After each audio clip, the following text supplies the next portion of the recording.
Bem-vindos ao projeto Agatha Christie. Hoje nós vamos conversar sobre o 14º livro publicado pela autora, A Casa do Penhasco. Vem comigo, que é sem spoiler. Eu sinto que esse livro foi para dar um gostinho assim de que você está melhorando na forma de observação, de entender o que está acontecendo, porque chegou no 4º capítulo, meu povo. 4º capítulo eu pensei, eu sei o que aconteceu nessa história. Sei quem fez, como fez e por que fez. E eu estava totalmente errada. Totalmente errada.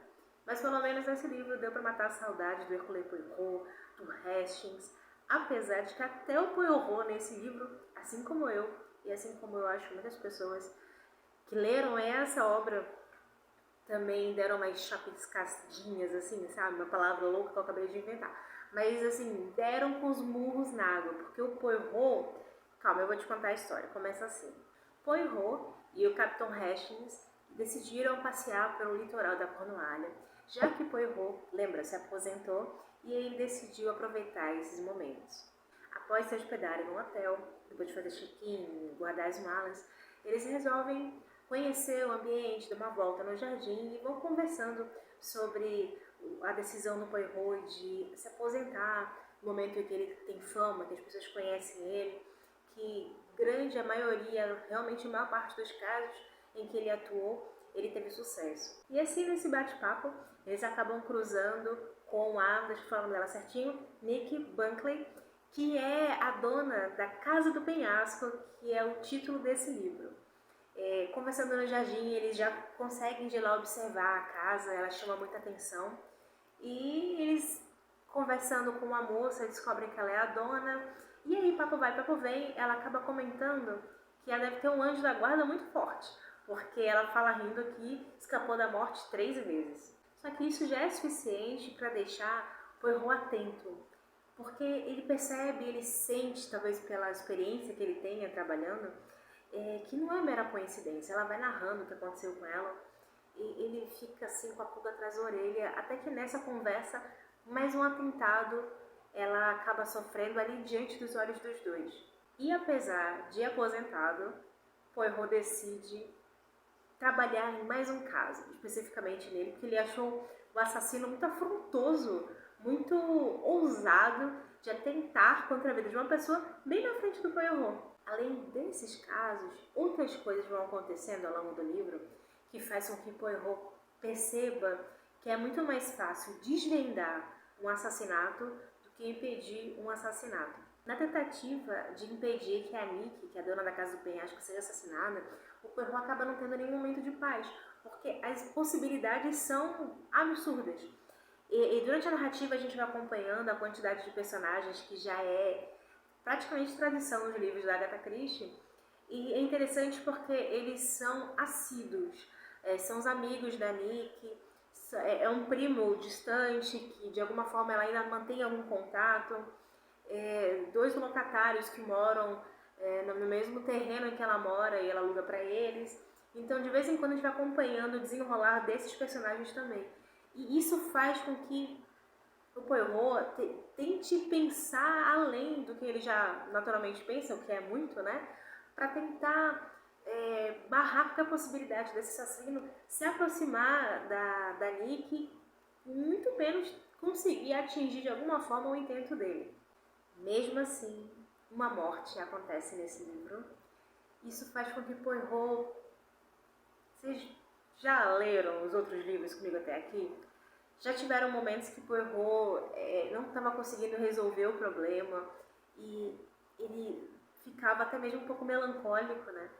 Esse livro me fez pensar nele muito com esse aspecto, com essa característica melancólica, porque ele se culpou demais pela morte dessa pessoa e ficou impressionado com a inteligência e novamente a ousadia desse assassino. Apesar dessa dupla que a gente já conhece há um tempinho, né, o Hercule Poirot e o Capitão Hastings, a gente tem uma noção da idade deles, assim, na casa dos 50, ainda assim, esse livro passa um ar bem jovial. Tanto porque a Nicky é bem nova, deve ter uns 20 anos por aí, e os amigos dela, que contabilizando a maior parte de pessoas nesse livro, todos eles têm a idade aproximada dela. com exceção de um que é um pouco mais velho, mas basicamente eles têm entre 20 e 25 anos. Então, a forma de conversa entre eles, a forma como vai sendo descrita, desculpa, a experiência de vida deles, o que eles entendem, com o que eles trabalham, a família de onde eles vieram, dá esse ar muito jovem pro livro, né? Às vezes você para e pensa, toda a Agatha Christie mesmo, é muito boa a forma como ela desenvolve a escrita dela, saindo até mesmo do que ela está acostumada no seu dia a dia, né? Considerando a idade que ela escreveu esse livro. E é engraçado porque os jovens, né? Às vezes eles ficam questionando, será que Hercule Poirot é tão inteligente assim, tão sagaz assim, como já eles leram no jornal, como outras pessoas comentaram? Essa situação da ousadia do assassino faz com que fique essa aura ao redor de Poirot. Será que ele é capaz mesmo? Sem falar que é muito bacana ver esse lado mais humano do Poirot. Poucas coisas são tão humanas na vida de uma forma tão igual como cometer erros, né? Independente de quem seja a pessoa, da fase da vida que ela está vivendo, as escolhas que ela faz, o que transforma a gente realmente em humano também são os erros que cometemos na vida. E nesse livro o Poirot não escapa muito dessa trajetória. E é muito interessante ver como ele sabe da capacidade que ele tem, ele está ciente dos erros que ele anda cometendo e não se permite que a vaidade obscureça a capacidade dele, que ele tem de evitar mais uma morte. E ele para tudo, se isola e refaz todo o pensamento desde o início e vai analisando ponto a ponto. E ele erra de novo e ele para. A perseverança dele chega a ser até mesmo inspiradora. Aqui não damos spoiler, eu falei no início do vídeo, mas é muito bacana eu poder te dizer que apesar da quantidade de personagens, é muito legal você ver o desfecho que a Agatha Christie dá para cada um deles, porque alguns você pode não se interessar, mas tem algum ali no meio que você fica com a pulga atrás da orelha, você quer entender como é que aquela pessoa chegou ali, por que aquela pessoa fez tal coisa, e ela vai dando um desfecho, vai fechando realmente o círculo de cada um dos personagens. Alguns vão se interligando com o desfecho principal, outros não, mas é satisfatório, sabe? Ok, concluímos isso aqui. E isso torna a leitura, pelo menos pra mim, viciante nos livros da Agatha Christie. Dificilmente ela deixa uma ponta solta. Eu parei de comprar livros da Agatha Christie, exceto por aqueles que eu já li e que eu vou querer reler com certeza, que de alguma forma a leitura foi gostosa, eu faço questão de ter aqui na minha biblioteca. Mas a maioria dos livros dela, inclusive esse, eu tô lendo pelo Kindle e tá sendo uma experiência gostosa, porque todo dia antes de dormir, acho que eu falei isso no outro vídeo, eu tiro um momento pra desacelerar, sabe, dessa correria louca que a gente tem. Tem horário para entrar, tem horário para sair, tem coisa para fazer, tem prazo para cumprir. E aí eu paro aquele momento, deito na cama, apago a luz, silêncio, Agatha Christie.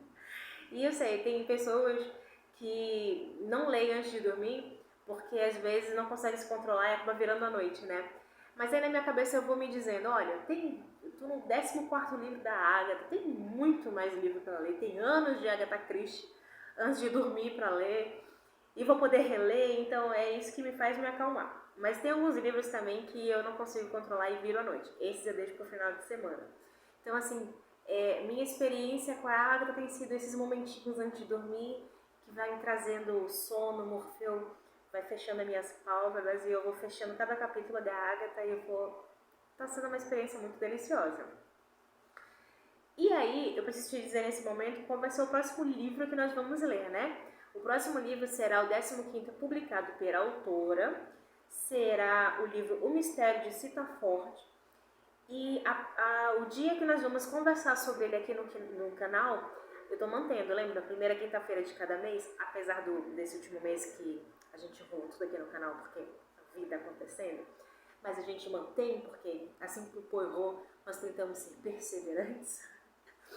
Resumo, o próximo livro da Agatha que a gente vai ler vai ser O Mistério de Sitaford, é o 15º livro, e nós vamos conversar sobre ele no dia 3 de agosto de 2023, que será a primeira quinta-feira do mês de agosto. E aí eu vou ler para vocês um pouquinho a sinopse desse livro, coisa que eu nunca tinha feito ainda. Eu geralmente pego o livro da Agatha e vou lendo, mas alguns são tão interessantes que de repente vai contagiar você a se interessar para ler. Olha só, esse próximo livro, Mistério de Stafford, a sinopse dele diz o seguinte: na remota localidade de Stafford, prestes a ser assolada por uma poderosa tempestade de neve, um grupo de vizinhos reunidos na impotente mansão que dá nome ao lugar resolve se entregar a um passatempo excitante e aparentemente inofensivo. Uma sessão espírita improvisada. Já fiquei com medo e já gostei. O que deveria ser uma distração sem maiores consequências assume tons sombrios quando a mesa dos espíritos soletra o nome de um conhecido de todos os presentes, seguido da palavra assassinado. Eu quero ler esse livro agora. Então, esse mês de julho, hoje, deixa eu só fechar aqui e ver, hoje é dia 6 de julho, primeira quinta-feira de julho. Hoje à noite eu vou começar a ler esse livro da Agatha Christie que eu acabei de falar com vocês, O Mistério de Stafford, e eu vou tentar ler de pouquinho em pouquinho, porque geralmente é tão gostoso o livro da Agatha que eu leio no final de semana. Eu tenho que me controlar, né? Eu tenho tentado ler durante o mês. E aí, aos pouquinhos, eu vou falar sobre esse livro com vocês lá no meu Instagram. Vou tentar ficar mais assíduo ali também. Sem spoiler, tá bom, pessoal? Você já tinha lido esse livro que eu resenhei? Tô falando muito livro aqui, você entendeu, né? Você já tinha lido A Casa no Penhasco? Você vai ler com a gente a Mansão de Stafford?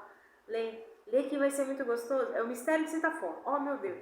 Lê com a gente porque é uma experiência muito gratificante. E se você não tem a experiência da leitura, se você não gostaria de ler mais, não sabe por onde começar, os livros da Agatha Christie dão essa vontade, essa curiosidade.